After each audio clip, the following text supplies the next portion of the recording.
So hey friends welcome to our next video. तो आपण मैंने जमी जानते कि तुम फॉरेस्ट और फॉरेस्ट गार्ड एग्जाम आउ एक्साइज कॉन्स्टेबल एग्जाम तो पाखी आसला। तो एवेका टाइम एतेका समय ना कि तुम आउ थ्योरी क्लास गुड़ाक कर।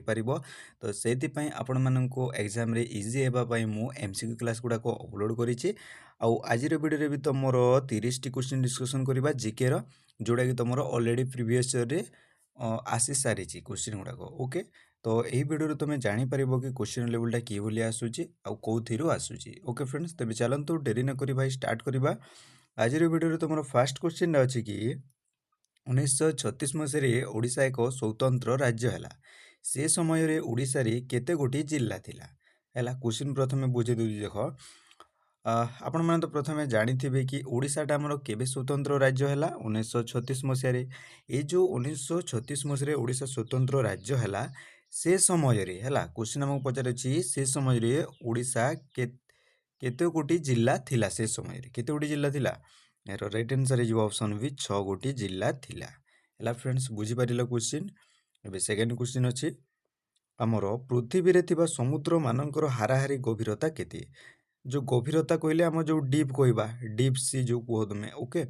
तो आम पृथ्वी रे जेते समुद्र तुम देखुच तार हाराहारी गभीरता ता अर्थ कहवा आमर एवरेज जोटा कि।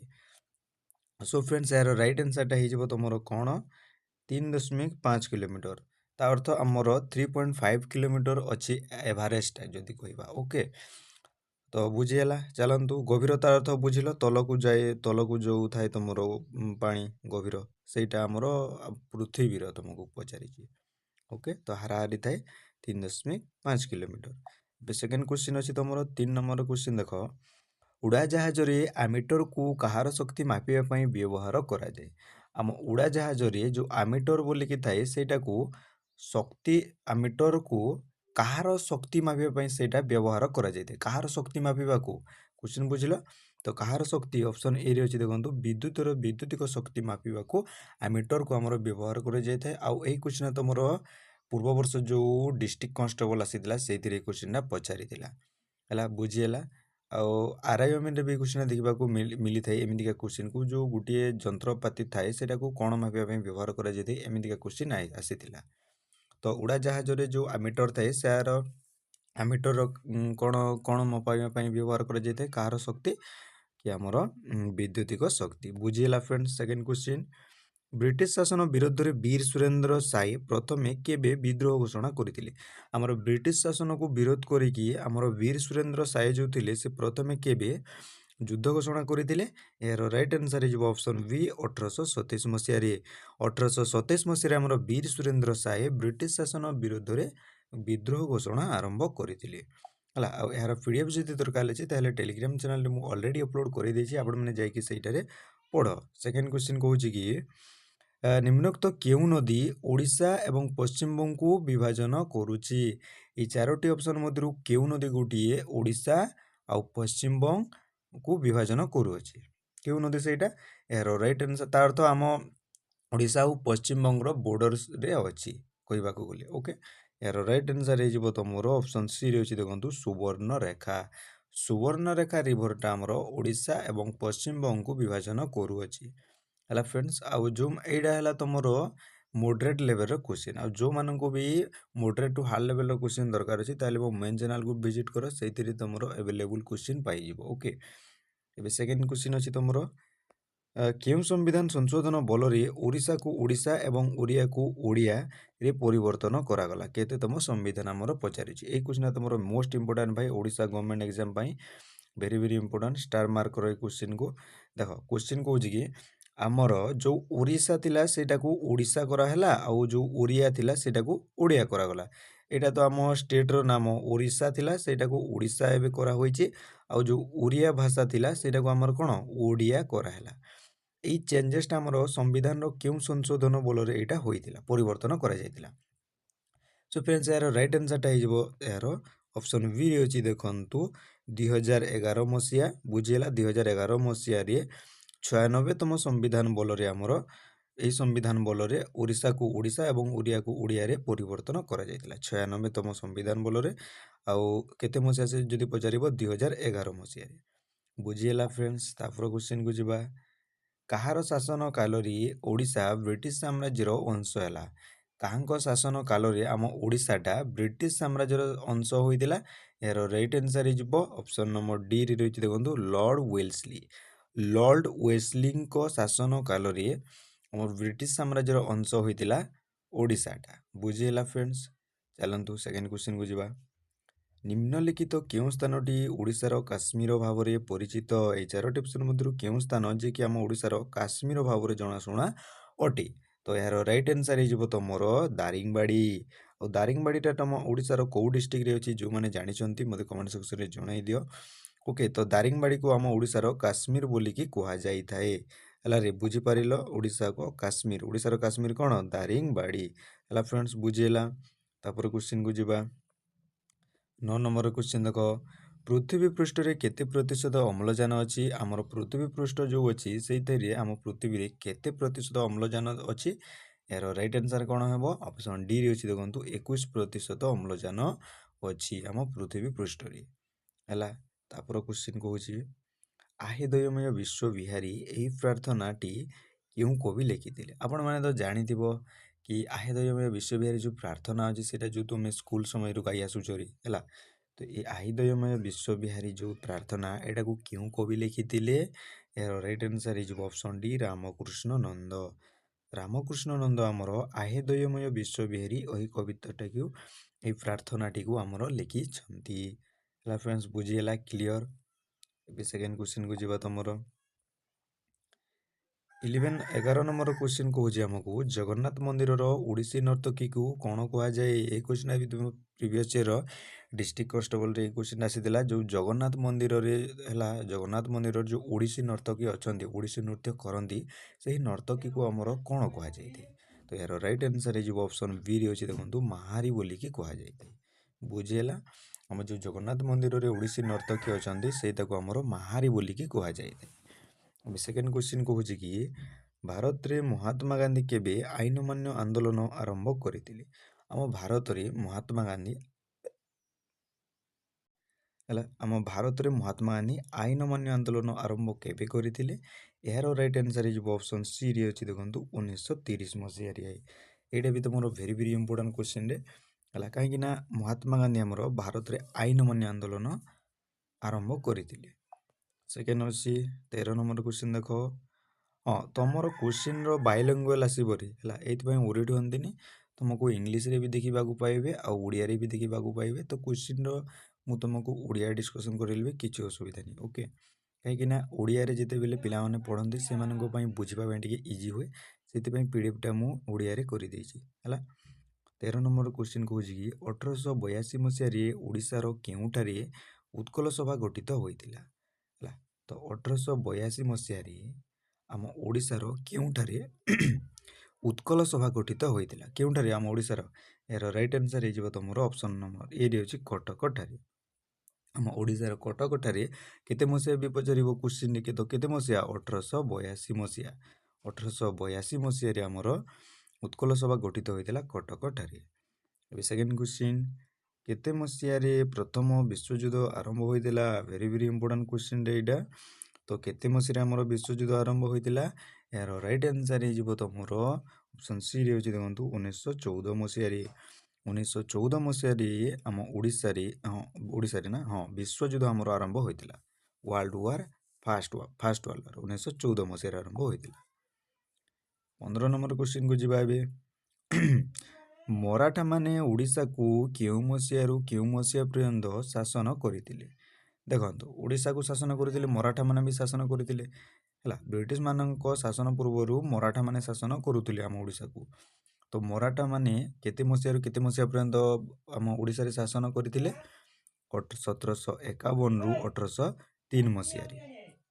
ତ କ୍ୱେଶ୍ଚିନ୍ ଏଇଥିରେ ତୁମକୁ ପଚାରିବ କି ମରାଠାମାନେ ଓଡ଼ିଶାକୁ ପ୍ରଥମେ କେବେ ଶାସନ ଆରମ୍ଭ କରିଥିଲେ? 1751 ମସିହାରେ ଶାସନ ଆରମ୍ଭ କରିଥିଲେ। ଆଉ କେତେ ମସିହାରେ ଶେଷ ହୋଇଥିଲା ତାଙ୍କର? 1803 ମସିହାରେ। କାହିଁକି ଶେଷ ହୋଇଥିଲା କି ଆମର ବ୍ରିଟିଶମାନେ ଯେଉଁ ଆସିଥିଲେ ସେମାନେ ଓଡ଼ିଶାକୁ ଦଖଲ କରିଥିଲେ 1803 ମସିହାରେ, ଆଉ ସେଇଟା 1803 ମସିହାରେ ଆସିଥିଲେ ଯେଉଁ ଇଂରେଜମାନେ। ହେଲା, ତ 1803 ମସିହାରେ ଆମର ମରାଠାମାନେ ଓଡ଼ିଶାକୁ ଶାସନ କରିଥିଲେ। ମରାଠାମାନେ ତାଙ୍କର ଶେଷ ହୋଇଥିଲା, ତାପରେ ବ୍ରିଟିଶମାନେ ଆସିଥିଲେ, ଇଂରେଜ ଯେଉଁଟାକୁ ବ୍ରିଟିଶ 1803 ମସିହାରେ ସେମାନେ ଏଣ୍ଟ୍ରି ମାରିଥିଲେ। ସେ ଟାଇମ୍ରେ ମରାଠାମାନଙ୍କ ସରିଯାଇଥିଲା ହେଲା। ଆଉ ବ୍ୟାକ୍ଗ୍ରାଉଣ୍ଡରେ ଯଦି କିଛି ବି ସାଉଣ୍ଡ ଆସୁଛି ତାହେଲେ ସେଥିପାଇଁ ସରି ଭାଇ, ଟିକେ ଆଡ଼ଜଷ୍ଟ କରିନେବ। ଓକେ, ତ ଏବେ ଫୋକସ୍ କରନ୍ତୁ, ତୁମେ କ୍ଲାସ୍କୁ ଫୋକସ୍ କର। ସେକେଣ୍ଡ ଅଛି ନିମ୍ନୋକ୍ତ ମଧ୍ୟରୁ କିଏ ପରାକ୍ରମ ଦିବସ ସହିତ ଜଡ଼ିତ? ଆମ ଏଇ 4ଟି ଅପସନ୍ ମଧ୍ୟରୁ କିଏ ଆମର ପରାକ୍ରମ ଦିବସ ସହିତ ଜଡ଼ିତ? ଏହାର ରାଇଟ୍ ଆନ୍ସର୍ ହେଇଯିବ ତୁମର ଅପସନ୍ ନମ୍ବର ଏରେ ଅଛି, ଦେଖନ୍ତୁ ସୁଭାଷ ଚନ୍ଦ୍ର ବୋଷ। ଆମର ସୁଭାଷ ଚନ୍ଦ୍ର ବୋଷ ପରାକ୍ରମ ଦିବସ ସହିତ ଜଡ଼ିତ ଅଟନ୍ତି, ସୁଭାଷ ଚନ୍ଦ୍ର ବୋଷ ହେଲା। ବୁଝିହେଲା ଫ୍ରେଣ୍ଡସ୍? ଚାଲନ୍ତୁ ସେକେଣ୍ଡ କ୍ୱେଶ୍ଚନକୁ ଯିବା। 17 ନମ୍ବର କ୍ୱେଶ୍ଚନ କହୁଛି 1918 ମସିହାରେ ଖେଡ଼ା ସତ୍ୟାଗ୍ରହ କେଉଁଠାରେ ହୋଇଥିଲା? ଇତିମଧ୍ୟରେ କ୍ୱେଶ୍ଚନ ଦେଖ, ପ୍ରଥମେ ଏଟାକୁ ମନେ ରଖ କି ଖେଡ଼ା ସତ୍ୟାଗ୍ରହ କେବେ ହୋଇଥିଲା? 1918 ମସିହାରେ। ହେଲେ ଏଉଁଟା ଆମର କେଉଁଠାରେ ହୋଇଥିଲା? କ୍ୱେଶ୍ଚନ ଆମକୁ ପଚାରିଛି କେଉଁଠାରେ ହୋଇଥିଲା? ତ ଗୁଜରାଟଠାରେ ଆମର ହୋଇଥିଲା ଖେଡ଼ା ସତ୍ୟାଗ୍ରହ। ଯଦି ତୁମକୁ ଖେଡ଼ା ସତ୍ୟାଗ୍ରହ ଆଡ଼ୁ ଯଦି କ୍ୱେଶ୍ଚନ ଆସିବ ତାହେଲେ ଆମେ ଗୁଜରାଟକୁ ହିଁ ଯିବ ଆପଣମାନେ। ଓକେ, ତ 1918 ମସିହାରେ ସେଇଟା ଆରମ୍ଭ ହୋଇଥିଲା ଖେଡ଼ା ସତ୍ୟାଗ୍ରହ। ଆଉ କେଉଁଠାରେ ଯଦି ପଚାରିବ, ଗୁଜରାଟଠାରେ। ଏବେ ସେକେଣ୍ଡ କ୍ୱେଶ୍ଚନ ଅଛି ଭାରତୀୟ ଜାତୀୟ କଂଗ୍ରେସର ପ୍ରଥମ ମହିଳା ସଭାପତି କିଏ ଥିଲେ? ଆମ ଭାରତର ଯେଉଁ ଜାତୀୟ କଂଗ୍ରେସ ଥିଲା ସେଥିର ଆମ ପ୍ରଥମ ମହିଳା ସଭାପତି କିଏ ଥିଲେ? ଏହାର ରାଇଟ୍ ଆନ୍ସର୍ ହେଇଯିବ ତୁମର କ'ଣ? ଅପସନ୍ ସି ଅଛି, ଦେଖନ୍ତୁ ଆନି ବେସାନ୍ତ। ଆନି ବେସାନ୍ତ ଥିଲେ ଆମ ଭାରତର ପ୍ରଥମ ମହିଳା ସଭାପତି ଓ ଭାରତୀୟ ଜାତୀୟ କଂଗ୍ରେସର। ବୁଝିପାରିଲ ହେଲା? ଆନି ବେସାନ୍ତ, ଆନି ବେସାନ୍ତ ହେଇଯିବ ଏହାର କରେକ୍ଟ ଆନ୍ସର୍। ସେକେଣ୍ଡ କ୍ୱେଶ୍ଚନକୁ ଯିବା। 19 ନମ୍ବର କ୍ୱେଶ୍ଚନ ଦେଖ, ଭାରତରେ ମୋଗଲ ସାମ୍ରାଜ୍ୟର ପ୍ରତିଷ୍ଠାତା କିଏ? ଆମ ଭାରତର ମୋଗଲ ସାମ୍ରାଜ୍ୟର ପ୍ରତିଷ୍ଠାତା କିଏ? ଏହାର ରାଇଟ୍ ଆନ୍ସର୍ ହେଇଯିବ ତୁମର 19 ନମ୍ବର ବି ବାବର। ବାବର ହେଇଯିବ ଏହାର କରେକ୍ଟ ଆନ୍ସର୍। ଆମ ବାବର ଟାଇମ୍ରେ ମୋଗଲ ସାମ୍ରାଜ୍ୟ ପ୍ରତିଷ୍ଠାତା କରିଥିଲେ। ଓକେ, ତାପରେ କ୍ୱେଶ୍ଚନ ନିମ୍ନୋକ୍ତ ମଧ୍ୟରୁ କିଏ ମହାତ୍ମା ଗାନ୍ଧୀଙ୍କର ରାଜନୈତିକ ଗୁରୁ ଥିଲେ?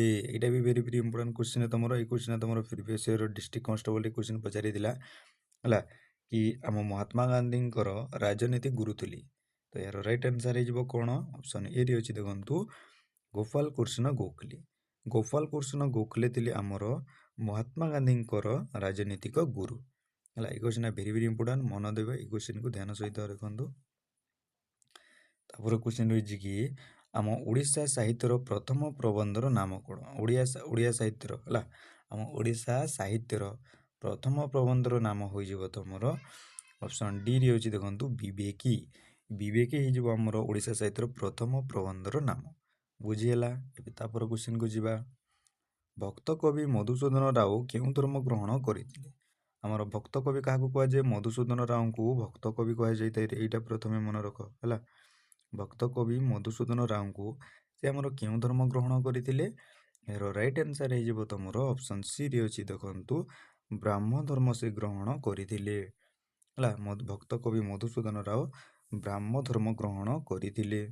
ତାପରେ କ୍ୱେଶ୍ଚନକୁ ଯିବା। ଏବେ ଓଡ଼ିଆ ସାହିତ୍ୟର ପ୍ରଥମ ପୂର୍ଣ୍ଣାଙ୍ଗ ଉପନ୍ୟାସଟିର ନାମ କ'ଣ? ଆମ ଓଡ଼ିଆ ସାହିତ୍ୟର ପ୍ରଥମ ପୂର୍ଣ୍ଣାଙ୍ଗ ଉପନ୍ୟାସ ହେଲା, ପୂର୍ଣ୍ଣାଙ୍ଗ ଉପନ୍ୟାସଟିର ନାମ କ'ଣ ହୋଇଯିବ? ଏହାର ରାଇଟ୍ ଆନ୍ସର୍ ହେଇଯିବ ତୁମର ଅପସନ୍ ବିରେ ଅଛି, ଦେଖନ୍ତୁ ପଦ୍ମାମାଲି। ପଦ୍ମାମାଲି ହେଇଯିବ ଏହାର କରେକ୍ଟ ଆନ୍ସର୍ ହେଲା। ବୁଝିହେଲା? ଯେଉଁଟାକି ଆମ ଓଡ଼ିଶା ସାହିତ୍ୟର ପ୍ରଥମ ପୂର୍ଣ୍ଣାଙ୍ଗ ଉପନ୍ୟାସ। ବୁଝିପାରିଲ କ୍ୱେଶ୍ଚନ? ପୂର୍ଣ୍ଣାଙ୍ଗ ଉପନ୍ୟାସ ପ୍ରଥମ ଓଡ଼ିଆ ସାହିତ୍ୟର ପ୍ରଥମ ପୂର୍ଣ୍ଣାଙ୍ଗ ଉପନ୍ୟାସ ହେବ ପଦ୍ମାମାଲି। ଏବେ ସେକେଣ୍ଡ କ୍ୱେଶ୍ଚନ, ବ୍ରାହ୍ମ ଧର୍ମର ପ୍ରତିଷ୍ଠାତା କିଏ? ବ୍ରାହ୍ମ ଧର୍ମର ଆମର ପ୍ରତିଷ୍ଠାତା କିଏ ରେ? ଏହାର ରାଇଟ୍ ଆନ୍ସର୍ ହେଇଯିବ ତୁମର ଅପସନ୍ ଡିରେ ଅଛି, ଦେଖନ୍ତୁ ରାଜା ରାଜମୋହନ ରାୟ। ରାଜା ରାଜମୋହନ ରାୟ ହେଇଯିବେ ଆମ ବ୍ରାହ୍ମ ଧର୍ମର ପ୍ରତିଷ୍ଠାତା ଅଟନ୍ତି। ଏବେ ସେକେଣ୍ଡ କ୍ୱେଶ୍ଚନକୁ ତୁମର ଯିବା। 25 ନମ୍ବର କ୍ୱେଶ୍ଚନ କହୁଛି କି ବିବେକୀ ପ୍ରବନ୍ଧର ରଚୟିତା କିଏ? ତ ବିବେକୀ ପ୍ରବନ୍ଧର ଆମର ରଚୟିତା ହେଲେ 25 ନମ୍ବର ଆନ୍ସର୍ ହେଇଯିବ ଅପସନ୍ ସି ରାଧାନାଥ ରାୟ। ବୁଝିହେଲା ଫ୍ରେଣ୍ଡସ୍? ଆମର ଯିଏକି ବିବେକୀ ପ୍ରବନ୍ଧର ରଚୟିତା ଅଟନ୍ତି। ଏବେ ସେକେଣ୍ଡ କ୍ୱେଶ୍ଚନକୁ ଯିବା। ପ୍ରଥମ ଓଡ଼ିଆ ପ୍ରବନ୍ଧ କେବେ ଆତ୍ମପ୍ରକାଶ କରିଥିଲା? ଆମ ପ୍ରଥମ ଓଡ଼ିଆ ପ୍ରବନ୍ଧ କେଉଁଟା ଯିଏକି କେବେ ସେଇଟା ଆତ୍ମପ୍ରକାଶ କରିଥିଲା? ଏହାର ରାଇଟ୍ ଆନ୍ସର୍ ହେଇଯିବ କ'ଣ? ଅପସନ୍ ବିରେ ଅଛି, ଦେଖନ୍ତୁ 1873 ମସିହାରେ। 1873 ମସିହାରେ ଆମ ପ୍ରଥମ ଓଡ଼ିଆ ପ୍ରବନ୍ଧ ଆତ୍ମପ୍ରକାଶ କରିଥିଲା ହେଲା। ବୁଝିହେଲା? ଏବେ ତାପରେ କ୍ୱେଶ୍ଚନକୁ ଦେଖ, 27 ନମ୍ବର କ୍ୱେଶ୍ଚନ ଦେଖ, ପ୍ରଥମ ଓଡ଼ିଆ ସାହିତ୍ୟ ପତ୍ରିକାର ନାମ କ'ଣ? ଆମ ପ୍ରଥମ ଓଡ଼ିଆ ସାହିତ୍ୟ ପତ୍ରିକାର ନାମ, କ୍ୱେଶ୍ଚନ ଦେଖ ଭଲସେ ଶୁଣ, ଆମ ପ୍ରଥମ ଓଡ଼ିଆ ସାହିତ୍ୟ ପତ୍ରିକାର ନାମ ହୋଇଯିବ ବୋଧ ଦୈନୀ, ଯେଉଁଟାକୁ ଇଂଲିଶରେ ତୁମକୁ କ'ଣ ଦେଖିବାକୁ ମିଳେ? ମ୍ୟାଗାଜିନ୍ ବୋଲିକୁ ଯେଉଁଟାକୁ କହ ହେଲା। ହେଲା। ଏଇ ବୌଦ୍ଧ ଦୈନୀ ଯିବ ଆମ ପ୍ରଥମ ଓଡ଼ିଆ ସାହିତ୍ୟ ପତ୍ରିକାର ନାମ ବୌଦ୍ଧ ଦୈନୀ, ବୁଝିହେଲା। ତାପରେ କ୍ୱେଶ୍ଚିନ୍, ଉତ୍କଳ ସମ୍ମିଳନୀ କେବେ ପ୍ରତିଷ୍ଠା ହୋଇଥିଲା? ଆମର ଉତ୍କଳ ସମ୍ମିଳନୀଟା କେବେ ପ୍ରତିଷ୍ଠା ହୋଇଥିଲା? 1903 ମସିହାରେ ପ୍ରତିଷ୍ଠା ହୋଇଥିଲା। ଭେରି ଭେରି ଇଜି କ୍ୱେଶ୍ଚିନ୍ଟା ହେଲା। ତ ଆମର ଉତ୍କଳ ସମ୍ମିଳନୀର ପ୍ରତିଷ୍ଠା ହୋଇଥିଲା 1903 ମସିହାରେ ହେଲା। ଫ୍ରେଣ୍ଡସ୍, ଏବେ ସେକେଣ୍ଡ କ୍ୱେଶ୍ଚିନ୍ ଅଛି ଦେଖ, ସ୍ୱଭାବ କବି ଗଙ୍ଗାଧର ମେହେରଙ୍କ ଜନ୍ମ କେତେ ମସିହାରେ? ଆମର ସ୍ୱଭାବ କବି କାହାକୁ କୁହାଯାଏ? ଗଙ୍ଗାଧର ମେହେରଙ୍କୁ କୁହାଯାଇଥାଏ ହେଲା। ଗଙ୍ଗାଧର ମେହେରଙ୍କୁ କେଉଁ କବି କୁହାଯାଏ? ସ୍ୱଭାବ କବି। ତାଙ୍କର ଜନ୍ମ କେତେ ମସିହାରେ ହୋଇଥିଲା? ତ ଏହାର ରାଇଟ୍ ଆନ୍ସର୍ ହେଇଯିବ ତମର ଅପସନ୍ ବିରେ ଅଛି। ଦେଖନ୍ତୁ 1862 ମସିହାରେ ଜନ୍ମ ହୋଇଥିଲେ ଆମର କିଏ? ସ୍ୱଭାବ କବି ଗଙ୍ଗାଧର ମେହେର ହେଲା। ଫ୍ରେଣ୍ଡସ୍, ବୁଝିହେଲା। ଏବେ 30 ନମ୍ବର କ୍ୱେଶ୍ଚିନ୍, ଗଙ୍ଗାଧର ମେହେରଙ୍କ ଜନ୍ମ କେଉଁଠି? এই ଯେଉଁ ସ୍ୱଭାବ କବି ଗଙ୍ଗାଧର ମେହେର ହେଲା 1872 ମସିହାରେ ଯେଉଁ ଜନ୍ମଗ୍ରହଣ କରିଥିଲେ, ତାଙ୍କର ଜନ୍ମଗ୍ରହଣଟା କେଉଁଠାରେ? ତ ଏହାର ରାଇଟ୍ ଆନ୍ସର୍ ହେଇଯିବ ତମର ବରପାଲି ଠାରେ। ଆମର ଗଙ୍ଗାଧର ମେହେରଙ୍କ ଜନ୍ମସ୍ଥାନ ହେଲା ବରପାଲି ଠାରେ ହେଲା। ଫ୍ରେଣ୍ଡସ୍, ବୁଝିପାରିଲ କ୍ୱେଶ୍ଚିନ୍? ବରପାଲି ଆମର କେଉଁଠାରେ ଅଛି ମୋତେ କମେଣ୍ଟ ସେକ୍ସନରେ ଜଣାଇବ। ଏବେ ଆଜିର ଭିଡ଼ିଓରେ ତମର ଲାଷ୍ଟ କ୍ୱେଶ୍ଚିନ୍ଟା ରହିଛି କି ହେଲା, ଆଗକୁ ହୋମୱାର୍କ କ୍ୱେଶ୍ଚିନ୍ ବି ଅଛି ରେ, ୱେଟ୍ କର ହେଲା। ଉତ୍କଳମଣି ଗୋପବନ୍ଧୁଙ୍କ ଦ୍ୱାରା ପ୍ରତିଷ୍ଠିତ ସମାଜ ସମ୍ବାଦପତ୍ର କେବେ ପ୍ରକାଶିତ ହେଲା? ଆମର ଉତ୍କଳମଣି ଗୋପବନ୍ଧୁଙ୍କ ଦ୍ୱାରା ପ୍ରତିଷ୍ଠିତ ଯେଉଁ ସମାଜ ହେଲା, ତ ଏଇଥି ମଧ୍ୟରୁ ତୁମେ ବୁଝିପାରୁଥିବ କି ସମାଜ ସମ୍ବାଦପତ୍ରଟା କିଏ ପ୍ରତିଷ୍ଠା କରିଥିଲେ? ଗୋପବନ୍ଧୁ ଦାସ ଉତ୍କଳମଣି। ତ ସେଇଟା କେବେ ମସିହାରେ ସେଇଟା ପ୍ରକାଶିତ ହୋଇଥିଲା? ଅପସନ୍ ଡିରେ ଅଛି ଦେଖନ୍ତୁ 1919 ମସିହାରେ ହେଲା। ଫ୍ରେଣ୍ଡସ୍, ବୁଝିହେଲା। ଆମର ଉତ୍କଳମଣି ଗୋପବନ୍ଧୁ ଦାସଙ୍କ ଦ୍ୱାରା ପ୍ରତିଷ୍ଠିତ ସମାଜ ସମ୍ବାଦପତ୍ର ପ୍ରକାଶିତ ହୋଇଥିଲା 1919 ମସିହାରେ ହେଲା। ଫ୍ରେଣ୍ଡସ୍, ତେବେ ଆଜିର ସ୍କୋର ତୁମେ 31ରୁ କେତେ ରଖିଲ କମେଣ୍ଟରେ କହିବ, ଆଉ ହୋମୱାର୍କ କ୍ୱେଶ୍ଚିନ୍ର ଆନ୍ସର୍ ବି ମୋତେ କମେଣ୍ଟ ସେକ୍ସନରେ ଜଣାଇବ। ସୋ ଫ୍ରେଣ୍ଡସ୍, ତମର ହୋମୱାର୍କ କ୍ୱେଶ୍ଚିନ୍ଟା ରହିଛି କି ଓଡ଼ିଶାର କେଉଁ ସ୍ଥାନକୁ ଦ୍ୱିତୀୟ ଦାଣ୍ଡି ବୋଲି କୁହାଯାଏ? ଅପସନ୍ ଏରେ ଅଛି ଇଞ୍ଚୁଡ଼ି, ବିରେ ହୁମା, ସିରେ ଚିଲିକା, ଡିରେ ରାଜନଗର। ଏତି 4ଟି ଅପସନ୍ ମଧ୍ୟରୁ କେଉଁଟା ଆନ୍ସର୍ ହେବ ମୋତେ କମେଣ୍ଟ ସେକ୍ସନରେ ଜଣାଇବ। ଆଉ ଯେଉଁମାନେ ବି ଭିଡ଼ିଓକୁ ଫାଷ୍ଟ ଟୁ ଲାଷ୍ଟ ଯାଏ ୱାଚ୍ କରୁଛନ୍ତି ଆଉ ହୋମୱାର୍କ ଯାଏ ଆସୁଛନ୍ତି, ସେମାନେ ତୁମ ଜୀବନରେ ନିଶ୍ଚୟ ସଫଳ ପାଇବ ଭାଇ। ଏମିତି କନସିଷ୍ଟେନ୍ସି ସହିତ କ୍ଲାସ୍ କରିଥାଅ ହେଲା। ଫ୍ରେଣ୍ଡସ୍, ଆଉ ସ୍କୋର କେତେ ରହିଲ ଆଉ ହୋମୱାର୍କ କ୍ୱେଶ୍ଚିନ୍ କ'ଣ ମୋତେ ଏହାର ଉତ୍ତର ଜଣାଇଦେବ। ତେବେ ଆଜିର ଭିଡ଼ିଓକୁ ଏଇଠି ଶେଷ କରୁଛି ହେଲା। ଆଉ ଏହାର PDF ତୁମେ ଦରକାର ଅଛି, ଏଥିରେ ଆନ୍ସର୍ ବି ଏଡ଼୍ କରାଯାଇଛି, ଏହାର PDF ନେଇକି ପଢ଼ ହେଲା। ଫ୍ରେଣ୍ଡସ୍, ହୋମୱାର୍କ କ୍ୱେଶ୍ଚିନ୍ ଦେଖ। ତେବେ ଆଜିର ଭିଡ଼ିଓକୁ ଏଇଠି ଶେଷ କରିବା। ଦେଖା ହେବା ଆମେ ଗୋଟେ ନେକ୍ସଟ ଭିଡ଼ିଓରେ। ଯଦି ଆପଣମାନଙ୍କୁ କୌଣସି ଟପିକ୍ରେ ଡାଉଟ୍ ଅଛି, କିଛି ଅଛି, ତାହେଲେ ମୋତେ ପର୍ସନାଲି ମୋତେ ମେସେଜ୍ କରିପାରିବ। ଆଉ ନେକ୍ସଟ ଭିଡ଼ିଓ କେଉଁ ଟପିକ୍ ଦରକାର ଅଛି ମୋତେ କମେଣ୍ଟ ସେକ୍ସନରେ ନିଶ୍ଚୟ କହିବ। ଆଜିର ଭିଡ଼ିଓକୁ ଏଇଠି ଶେଷ କରୁଛି। ରହିଲି ଭାଇ, ଜୟ ଜଗନ୍ନାଥ।